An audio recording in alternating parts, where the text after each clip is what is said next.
Hello everyone, নমস্কার। আমি সৃঞ্জয়। চলে এলাম একটা নতুন ভিডিও নিয়ে। থাম্বনেল দেখে নিশ্চয়ই বুঝে গেছো, এটা নিয়ে প্রচুর আলোচনা হচ্ছে। এখন আমি মনে হয় সকলের আলোচনার পরেই মনে হয় আমার ভিডিও আসছে। তার কারণ তোমরা সকলেই জানো, যারা আমাদের চ্যানেল ফলো করো বা লাস্ট কিছুদিন ফলো করছো বা প্রথম থেকে যারা আছো, তারা সকলেই জানো যে আমরা খাদান টিমের সঙ্গে আ খাদান ট্যুরে জয়েন করেছিলাম এবং তাদের সঙ্গেই আমরা পুরো ইভেন্টগুলোকে যতটা পেরেছি তোমাদের সামনে নিয়ে আসার চেষ্টা করেছি। অনেক ভিডিওতে তোমরা ভালোবাসা দেখিয়েছো। অনেক ভিডিও অনেক শর্টসে তোমরা প্রচুর ভালোবাসা দেখাচ্ছ। এছাড়া যে জায়গায় এই খাদান ট্যুর নিয়ে আমরা ভিডিও করেছি, সমস্ত জায়গা থেকে আমরা ভালোবাসা পেয়েছি এবং একটা সবচেয়ে আনন্দের বিষয় আমাদের চ্যানেল তো আ 50% যদি আ ইন্ডিয়ান সাবস্ক্রাইবার্স থাকে, 50% কিন্তু বাংলাদেশী সাবস্ক্রাইবার্স। তারাও খুব ভালোভাবে অ্যাকসেপ্ট করেছে আমাদের এই খাদান ট্যুরের ভিডিওগুলো এবং তারা মানে ম্যাক্সিমাম মানে মানুষ তো আ বেশিরভাগ কমেন্টস যারা করছে তাদেরকেই ধরে যে এই গণতান্ত্রিক দেশ যেহেতু, যেটা ভালো হচ্ছে বা এটা খারাপ হচ্ছে। তো সেইখান থেকে বুঝলাম যে মানুষ খাদান নিয়ে কিন্তু একটা আলাদা এক্সপেকটেশন রেখেছে। যাই হোক, এখন বিষয় হচ্ছে আমি বাড়িতে যখন পৌঁছলাম মানে সকালবেলায়, পৌঁছানোর পরেই না দেবদার ১১টায় ১১ আজকে তো যেটা বলেছেন উনি, মানে যেটা হাউস থেকেও বলা হচ্ছে বাপ এসেছে। তা বাপ তো আজকে ১১টা ১১ই এসে গেছিল। তো সেই কারণে আর ওয়েট করা গেল না। তখনই সেটার রিঅ্যাকশন কৌশালী আর আমি মিলে করেছি। সেটাতে তো তোমরা প্রচুর ভালোবাসা দেখাচ্ছ সেই ভিডিওটায়। করেই না আমরা এত ক্লান্ত ছিলাম বন্ধুরা, বিশ্বাস করো। এইমাত্র আমি ঘুম থেকে উঠলাম। যখন আমি ভিডিওটা বানাচ্ছি তখন বাজে হচ্ছে আ ৬টা সামথিং। আমি তারপরে খেয়ে-দেয়ে ঘুমিয়েছিলাম। কারণ সারারাত্রি গাড়িতে ছিলাম। তার আগের দিন সকাল থেকে চলছিল ইভেন্টস। যাই হোক, এখন বিষয় হচ্ছে আমি বাড়িতে ফেরার পর ওই ভিডিওটা করার পর শোয়ার পর যখন ফোনটা খুললাম দেখি হাসান আমার ছোট ভাই, সে আমাকে একটা ভিডিও পাঠায়। বলে, "দাদা তুমি এই ভিডিওটা একবার দেখো।" ও আমার প্রত্যেকটা আপডেট একদম মানে একদম পয়েন্টে পাঠায়। অনেক সময় আমি মানে লেট করে ফেলি করার জন্য। আমি দেখি ওখানে আমাদের একজন অন্যতম নামকরা ডিরেক্টর, যার আম বেশ কিছু কাজ ভয়ংকরতম ব্লকবাস্টার এবং তিনি একজন নামকরা কমার্শিয়াল কথাটা বলাটা ভুল এখন আমি মনে করি যে মাস ফিল্মের একজন ডিরেক্টর ছিলেন। এখন তিনি আর মাস ফিল্ম বানাচ্ছেন না, বানাতে পারছেন না। সেটা উনার কাজের জন্য। কারণ তিনি এখন একাধারে যেমন ডিরেক্টর, আ সাকসেসফুল ডিরেক্টর অবশ্যই, এবং তার সঙ্গে একজন দুর্দান্ত আ একজন দুর্দান্ত ভালো হুম? একজন এমপি। আমি ভালো কথাটা কেন যোগ করলাম? মানুষটি কিন্তু আ বেশ ভালো মানুষ। মানুষটার কথা বলছি। আ সুন্দর গুছিয়ে তো কথা তো বলেন ইন্টারভিউতে। আমি ইন্টারভিউ থেকে ওনাকে যতদূর চিনেছি। যাই হোক, রাজ চক্রবর্তী। উনি সাডেনলি দেখলাম একটি ভিডিওতে, প্রমোশনাল ভিডিওতে, ওনার আগামী যে সিনেমা আসছে, সেই সিনেমাটিকে নিয়ে উনি বেশ সুলভ কিছু ভিডিও বানিয়েছেন। কিছু কিন্তু, হ্যাঁ? ওটা একটা নয়। তার মধ্যে একটি পার্ট মানে একটা ভিডিওতে আ তিনি যেমন কিরম করে বোঝাবো? যেমন মুড়ি, তারপরে চানাচুর বা এই গোছের জিনিস যখন মানুষ সেল করে, যেরকমভাবে সেল করে, তিনি সেটাকে মজা করে তার সিনেমার নাম নিয়ে একটা ভিডিওতে করেছেন। সেটাই আমার খুব অবাক লেগেছে যে রাজ চক্রবর্তীর মতো ডিরেক্টরের এখন তাঁর সিনেমাকে বিক্রি করতে গিয়ে বা মানুষের কাছে পৌঁছতে গিয়ে এরকম করতে হচ্ছে, এটা আমার খুব বাজে লেগেছিল। কিন্তু সাডেনলি আরেকটা ভিডিওতে দেখি, প্রমোশনালি আরেকটা ভিডিওতে দেখি ইনডাইরেক্টলি উনি ডিরেক্টলি কখনোই কিন্তু কোনো সময় কিন্তু খাদান বলে এই নামটা তুলে কোনো খারাপ কথা বলেননি, কিন্তু প্রতিটা ছেলেমেয়ে তো আ পাগল নয়। প্রতিটা ছেলেমেয়ে পাগল নয়। তারা সবাই বুঝতেই পারছে উনি কোন সিনেমাকে টার্গেট করেছেন এবং বেশ কিছু কথা এমন বলে ফেলেছেন যেটা আমার তো মনে হয় না, মানে উনার মতো ডিরেক্টরের কাছ থেকে এটা এক্সপেক্টেডই নয়। কারণ উনি একজন প্রচণ্ড সাকসেসফুল মাস অ্যাকশন ডিরেক্টর ছিলেন। এখন নেই কিন্তু। আম উনার কাজ এলে মানুষ ওনাকে বাংলার মানুষ সেলিব্রেটেড ডিরেক্টরদের মধ্যে ফেলেন। যেমন সুজিত বাবু ১ নম্বর, ২ মানে তার আগেও যদি বলি কৌশিক বাবু, ওগুলো বাদ দাও।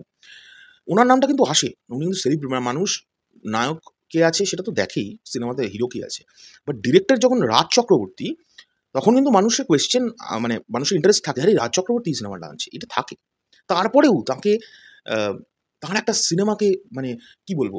বিক্রি করতে বা মানুষের কাছে পৌঁছোতে প্রমোশনাল স্ট্র্যাটেজি বলো, আমার কিন্তু মনে হয় এটা প্রমোশনাল স্ট্র্যাটেজি। কিন্তু এই প্রমোশনাল স্ট্র্যাটেজিটা একদম জঘন্য একটি প্রমোশনাল স্ট্র্যাটেজি। যদি এটা স্ট্র্যাটেজির মধ্যে হয়ে থাকে। আর যদি উনি পরবর্তীকালে উনি আবার রিপ্লাই করেন কিন্তু ভিডিওতে উনি বলে দেন যে আম ওনাকে নিয়ে কি খারাপ আলোচনা হচ্ছে সেগুলো উনি দেখেন। পরবর্তীকালে কোনো একজন স্পেশাল ইউটিউবারকে বা আমাদের মতো কনটেন্ট ক্রিয়েটর যারা খুব বড়, তাদের মধ্যে কাউকে একটা ইন্টারভিউ দিতে গিয়ে এরকম ছোটখাটো আমাদের মতো যারা ইউটিউবার আছে তাদেরকে উনি ডিরেক্টলি ডিমিন করেও অনেক সময় বলেন যে, "না, না আমি ওনার রিভিউ-টিভিউ খুব একটা দেখি না। আমি ওনার ইন্টারভিউ দেখেছি।" কিন্তু আমরাও আ ওনাকে নিয়ে অনেক পজিটিভ ভালো, ভালো রিভিউও করেছি। তারপরেও জানি না উনার মনে হয় ২-১ জনই শুধুমাত্র ঠিকঠাক করে। সেটা উনার পার্সোনাল ব্যাপার। কিন্তু তার পরবর্তীকালেও উনার মতো একজন মানুষের কাছ থেকে খাদান নিয়ে এরকম ধরনের মন্তব্য আমি সত্যি খুব হতাশ। এবার খাদান নিয়ে শুধু না, উনি মাস ফিল্ম নিয়েই কিরকম একটা মন্তব্য করে বসে আছেন, যেটার জন্য উনার নাম হয়েছে। উনি প্রচুর স্ট্রাগল করেছেন। উনি উনি অনেক মানুষের, অনেক নতুন যারা অ্যাক্টরস তাদের উনি গডফাদার টাইপের। কারণ উনি অনেককে সুযোগ দেন। এটা নিয়ে কোনো ডাউট নেই। আ রাজবাবু প্রচণ্ড বলছি তো বারবার যে ভালো মানুষ। আমি জানি না এটা যদি উনি যে প্রোডাকশন হাউসের আন্ডারে উনার আগামী ছবিটা করেছেন, তাদের যদি এটা মাস্টার মাইন্ড হয়ে থাকে, তা আমি খুব একটা অবাক হব না। তারা দেবদার কোনো সিনেমা এলেই এরকম একটু দুষ্টুমি করতে থাকেন। আমি খুব, খুব ভদ্রভাবেই কিন্তু এটা রিপ্লাই যদি ধরো রিপ্লাই বা যদি বোঝানো ধরো বোঝানো বা আলোচনা যদি ধরো তাহলে আলোচনা। কিন্তু আমি তো নিজে এই ট্যুরটার সঙ্গে জড়িত মানে আমি নিজের ইন্টারেস্টে জড়িত কিন্তু আরও। আর আমি সাপোর্ট করতে চাই। খাদান আ এত বছর পরে একটা এমন ধরনের প্রচেষ্টা যেটা আ পশ্চিমবাংলার বক্স অফিস কিং করছেন। তাকে সাপোর্ট যদি এখন না করি, এর চেয়ে মানে লজ্জার বিষয় আর কিছু হতে পারে না।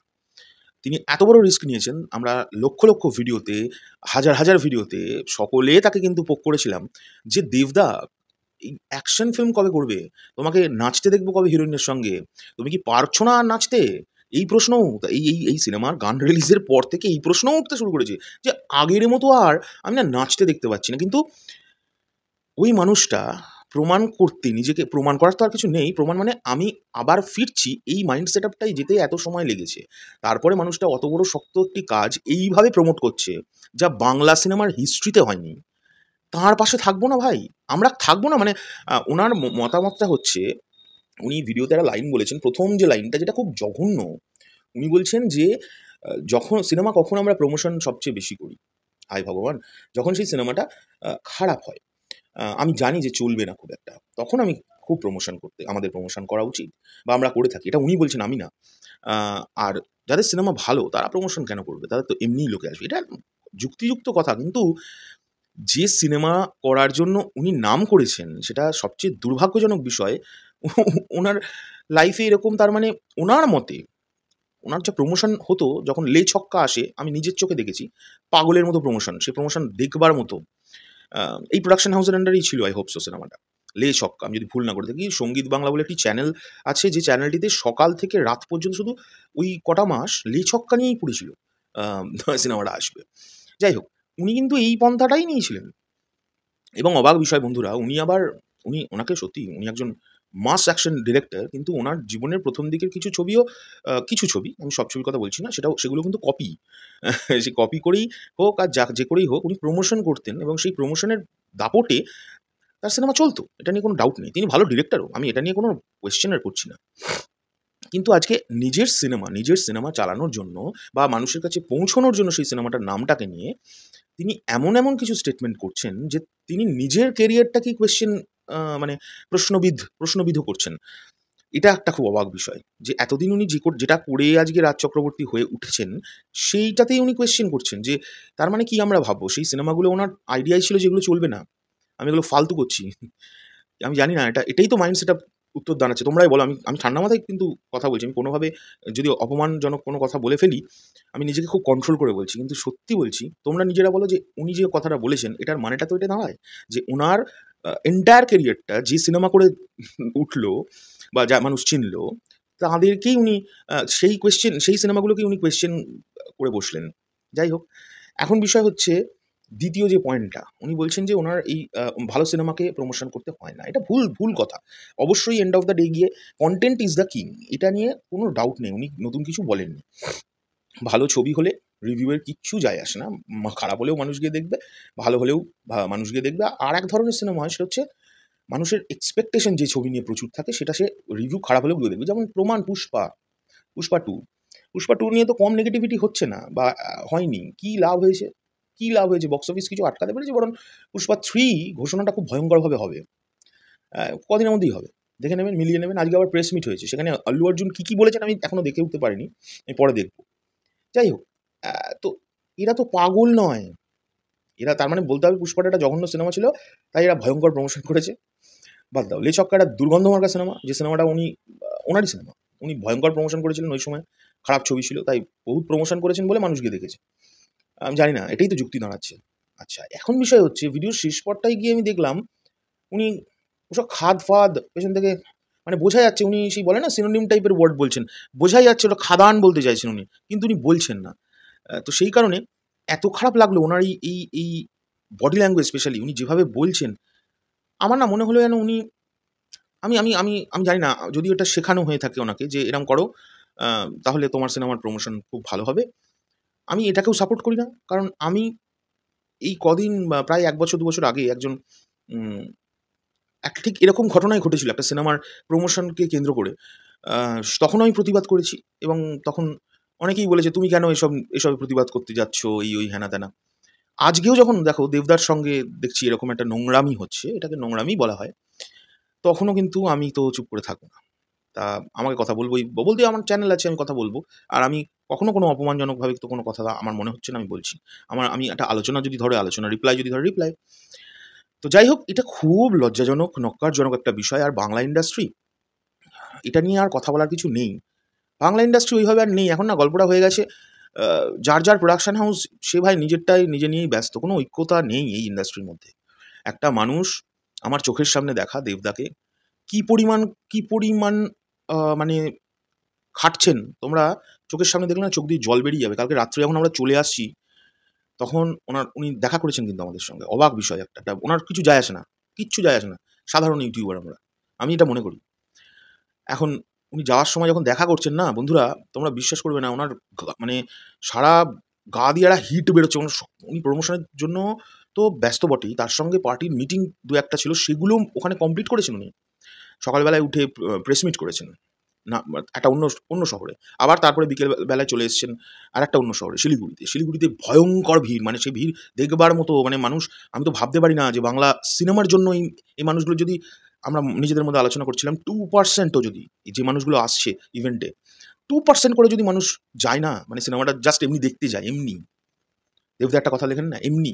তাহলেই এই সিনেমাটা ব্লকবাস্টার হতে কেউ আটকাতে পারছে না। এবার ভাবো এই মানুষের যদি 50% যায়, কি হতে পারে? এটা হচ্ছে ১ম কথা। আচ্ছা, এখন বিষয় হচ্ছে, আমি যে বিষয় নিয়ে ভিডিওটা তৈরি করছি সেখান থেকে চলে যাবো। আমার রাগ হচ্ছে অন্য একটা কারণে। আমি তো চোখের সামনে বন্ধুরা দেখছি যে দেবদার, এবং শুধু দেবদাকে বলব না, প্রত্যেকটা মানুষ যারা এই ইভেন্ট, মানে এই ট্যুরটার সঙ্গে জড়িত, প্রতিটা অ্যাক্টর, তারা পর্যন্ত যা স্ট্রাগল বলবো এটাকে, না, স্ট্রাগল আমি বলব না। তারা যা খাটনি খাটছে প্রমোশনের জন্য, যা স্যাক্রিফাইস করছে কিছু জিনিস। দেবদার মতো একটা মানুষ, ভাবো তো, রায়গঞ্জ থেকে শিলিগুড়ি বাসে চেপে গেলেন। ওনার মার্সিডিজ কিন্তু পেছনে রেডি ছিল। উনি কিন্তু মার্সিডিজে করে যাননি। সকলে যাচ্ছেন, উনি তাদের সঙ্গে কিন্তু জয়েন করছেন। এটা কিন্তু মানতে হবে বস। এই মানসিকতাটা প্রয়োজন। ছাড়ো, উনি যে হোটেলে খেতে দাঁড়াচ্ছেন, মাঝ রাস্তায় যেতে যে হোটেলে খেতে দাঁড়াচ্ছেন, এরকম নয় কিন্তু যে আমি সুপারস্টার, আমি আলাদা খাচ্ছি আর সবাই আলাদা জায়গায় ওদের ব্যবস্থা। এরকম নয় কিন্তু। উনি যেখানে খাচ্ছেন সকলের টিম মিলে ওখানেই আ ওই একটুখানি বাস থেকে নেমে খাওয়া-দাওয়া করে আবার একসঙ্গেই যাওয়া। এবং তাদের সঙ্গে আমরাও জড়িত। এইটাকে বলে মানসিকতা। চোখের সামনে দেখছি মানুষটার যে খিদেটা, যে ভাই আমাকে সিনেমাটাকে নিয়ে পৌঁছতে হবে লোকের কাছে। একদম সৎ একটা আম প্রচেষ্টা। এটার পাশে আমা আমি মনে করি যারা থাকতে চাইছে না বা এটাকে ডিমিন করার চেষ্টা করছে যারা, এইসব আংড়ি-বাংড়ি কথা বলে যে খারাপ সিনেমা হলে বেশি প্রচার, কম সিনেমা হলে, বাজে সিনেমা হলে বেশি প্রচার, ভালো সিনেমার প্রচার লাগে না। তাহলে এই হইচই বলে একটি প্ল্যাটফর্ম আছেন, সকলেই জানো। সেখানে রাজবাবুর যে আগামী ছবি, সেটার প্রতিটা আ ওয়েব সিরিজে, নতুন যে ওয়েব সিরিজটা এসছে, আ যাই হোক সেটা আমি দেখলাম। আমি তো আবার সব সিনেমার বা সব কাজের রিভিউ-টিভিউ পড়ি না। আমি দেখি, সব দেখি। সেখানেতে দেখলাম ওনার আগামী ছবির প্রোমো চলছে। প্রত্যেকটা এপিসোডে, ওয়েব সিরিজের এপিসোডে। তাহলে এটা কি প্রমোশন নয়? এটা কি তাহলে? এটা ভালো, মানে আপনি প্রমোশন করছেন এটাকে কিন্তু মানে খারাপ কিছু বলা হচ্ছে না। কিন্তু আপনি যে মন্তব্যটা করলেন না সেটা খুব বাজে। যাই হোক, এটা একদমই এক্সপেক্টেড ছিল না আম রাজ চক্রবর্তীর কাছ থেকে। আমি তো খুব হার্ট হয়েছি, খুব হার্ট হয়েছি। স্পেশালি আমি আরও হার্ট হয়েছি, বারবার বলছি, আমি নিজে খাদান ট্যুরের সঙ্গে আমি নিজে ইনভলভ। আমি শুধুমাত্র ওই ইউটিউবে ভিউজ হবে বলেই ইনভলভ যদি হতো, তাহলে গাড়ি নিয়ে নিজের ইন্টারেস্টে, মানে আমার নিজের গাড়ি নিয়ে ইন্টারেস্টে আমি ট্যুরটায় জয়েন করতাম না। আমি নিজের পয়সা বাঁচানোর জন্য অনেক রকম ধান্দা করতে পারতাম, অনেক কিছু বলতে পারতাম। আর দেব এন্টারটেইনমেন্ট ভেঞ্চার্স যা সহযোগিতা করেছে, এটা ভাবার বাইরে। এটা নিয়ে একটা আলাদা পরে ভিডিও বানাবো। এটা ভাবার বাইরে। মানে এটা কোনো প্রোডাকশন থেকে, বাংলার কোনো প্রোডাকশন থেকে আজ পর্যন্ত কোনো ক্রিয়েটর পেয়েছে কিনা আমার সন্দেহ আছে। যাই হোক, এটা খুব ধিক্কার জানাচ্ছি, খুব লজ্জার বিষয়। রাজবাবু এরকমভাবে কমেন্ট থ্রো করছেন, এটা আমি মানতে পারলাম না। এবং সেটা নিয়ে উনি যখন মন্তব্য করছেন, পেছন থেকে হাসাহাসি হচ্ছে, যেটাকে আবার রেকর্ড করছে। এটা আমার মনে হয় না কোনো শিক্ষিত ডিরেক্টরের কাজ। এটা হতে পারে না এটা। আমি এত কিছুর পরেও বলছি, কিন্তু ওনার মতো মানুষ হয় না। উনি ভালো মানুষ। আমি তো ওই জন্যই কনফিউজড হয়ে যাচ্ছি যে আমি কী বলবো এই মানুষটাকে নিয়ে। যাই হোক, এখনকার জন্য চললাম। আমার ভিডিও সবসময় ব্রড হয়ে যায়, তাই আই এম ভেরি সরি। আমি যেটা বলার সেটা আমি ছোটো করে বলতে পারি না। আমার দুর্ভাগ্য। আর যদি পার্সোনালি কাউকে আমি হার্ট করে ফেলি এই ভিডিওটার মাধ্যমে, আমাকে ক্ষমা করে দিও। কিন্তু আমি যা বললাম মন থেকে বললাম। আর খাদানকে কোনো বাপের ক্ষমতা নেই আটকানোর। এটা আমি লিখে দিলাম, আজকে বলে দিলাম ভিডিওতে। তোমরা মিলিয়ে নিও। আমি যা দেখে এসেছি ভয়ঙ্কর বিষয়, মানে মানুষের ভালোবাসা আমি যা দেখে এসেছি, ও বাবা গো, ওটা আলোচনার বাইরে। চলো, all the best to the Khadaan team. Khadaan শুধুমাত্রই দেবদার সিনেমা এখন নয়, খাদান আমাদেরও সিনেমা। খাদান ব্লকবাস্টার হবেই। আর আমরা যে প্রজেক্ট নিয়ে পড়ে থাকি, আমরা প্রমোশন করেই যাব। এখন ওনার সিনেমাও তো কোনো একদিন আবার দেবদার সঙ্গে আসবে। আমি তখন দেখতে চাই ওনার কী মন্তব্য হয় এইসব বিষয় নিয়ে। যাই হোক, এটা খুব অবাক বিষয়, খুব দুর্ভাগ্যের বিষয়। আর দেবদা যা মানুষ, এইসব নিয়ে দেবদা আমার তো মনে হয় না রিপ্লাই করার লোক। দেবদা করবেন না, অসম্ভব। যাই হোক, দেবদা এগুলো নিয়ে কিচ্ছু তোমার কানে নিশ্চয়ই গিয়েছে। তুমি দেখবে, মানুষ তো কন্টেন্ট বানাচ্ছি, আমরাও বানাচ্ছি, তুমি দেখো সব কন্টেন্ট। তোমার কাছ পর্যন্ত পৌঁছোই। তো প্লিজ যদি দেখে থাকো, আর এই পর্যন্ত যদি টিমের কেউ আমার এই ভিডিওটা শুনে থাকে, তাহলে আমি বলবো কেউ পাত্তাই দিও না, কিচ্ছু যায় আসছে না। আমরা নিজেরা দেখে এসেছি কী ঘটছে। মানুষের ঢল, মানুষের পাগলামি, এবং শুধুমাত্র বাচ্চা ছেলেমেয়েদের পাগলামি না, বড় বড় মানুষদের পাগলামি দেখে এসেছি আমি। ঠিক আছে? নাম করতে চাই না কিছু, মানে কিছু ঘটনা যা দেখে এসেছি, সে ভয়ঙ্কর। ওই ভালোবাসা কেউ পাবে না, অসম্ভব। এখনকার জন্য চললাম, টাটা। পরবর্তী ভিডিও নিয়ে খুব শিগগিরই দেখা হচ্ছে।